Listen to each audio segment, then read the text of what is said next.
अस्सलाम वालेकुम एवरीवन। अच्छा बेटा, हमारे पास रिव्यू एक्सरसाइज 12 चल रही थी, तो उसके 15 क्वेश्चन हमने कर लिए थे। तो आज क्वेश्चन नंबर 16 को देखते हैं।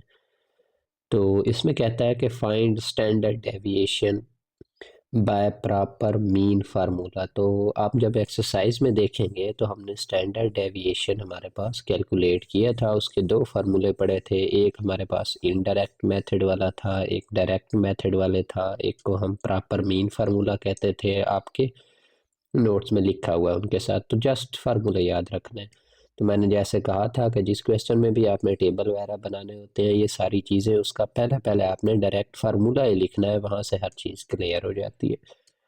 तो देखिए बेटा, ये हमारे पास है स्टैंडर्ड डेविएशन का formula. Standard deviation S is equal to summation. अब समीशन के आगे ब्रैकेट है, एक्स माइनस ये हमारे पास एक्स बार होगा, एक्स माइनस एक्स बार का होल स्क्वायर। इधर मिस्टेक है, वरना आपको पता है एक्स माइनस एक्स करेंगे तो जो इधर वैल्यू है जो इधर वैल्यू है दोनों सेम हो, तो आंसर तो ज़ीरो आ जाएगा। तो एक्स माइनस एक्स बार का होल स्क्वायर ओवर एन। तो अब देखें, यहाँ पर एन का मतलब तो होता है हमारी जितनी वैल्यूज़ हैं उसकी काउंटिंग करें, 1 2 3 4 5 6 जितनी भी बन रही है वो आ जाता है। एक्स का मतलब होता है जो हमें वैल्यूज़ गिवन है, मतलब ऑब्जर्वेशन। फिर यहाँ पर बचता है एक्स बार। एक्स बार का क्या मतलब होता है? Arithmetic mean. इसका मतलब अब ये हुआ कि पहले पहले जो मुझे काम करना है वो तो अरिथमेटिक मीन फाइंड आउट करना है। वो हमें पता है कैसे फाइंड आउट करते हैं, जितनी वैल्यूज़ हों उनका सम करते हैं, ओवर काउंटिंग करते हैं, जितनी वैल्यूज़ हों उसके साथ डिवाइड कर देते हैं। इसका मतलब पहला पहला काम मुझे करना है वो एक्स बार फाइंड आउट करना है। जब एक्स बार आ जाएगा तो मैं करूँगा, एक टेबल बनाऊंगा, उसमें एक तरफ एक्स लिखूंगा, फिर लिखूंगा एक्स माइनस एक्स बार। मतलब जो अरिथमेटिक मीन फाइंड आउट किया है वो एक्स की हर एक वैल्यू में से माइनस करूंगा।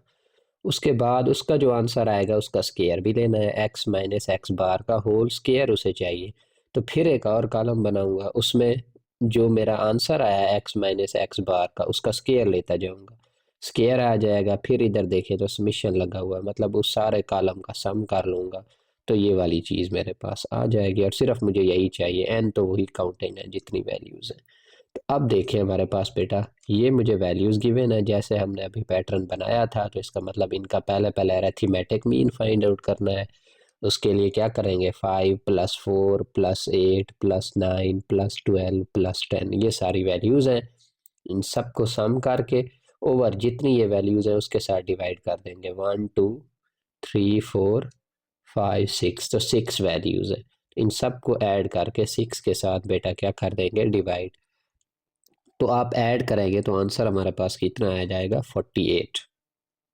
तो 48 डिवाइडेड बाय 6 हमारे पास आंसर कितना आ जाएगा, 8।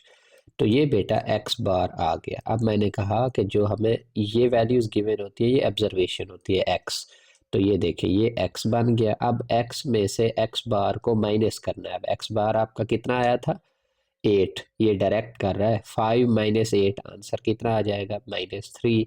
4 माइनस 8 हमारे पास, तो आंसर कितना आ जाएगा, इधर फिर गलती है, 4 और -8, इधर सारे टेबल में ही गलती है। तो उसमें -4 आ जाएगा, -2 नहीं होगा। इधर देखें उसने स्क्वायर में सेट कर दिया, तो -4 इधर आ जाएगा। 8 माइनस 8 0 आ जाएगा, 9 माइनस 8 1 आ जाएगा, 12 माइनस 8 4 आ जाएगा, 10 माइनस 8 2 आ जाएगा। तो x माइनस एक्स बार तो देखें आ गया, लेकिन मुझे उसका स्केयर चाहिए।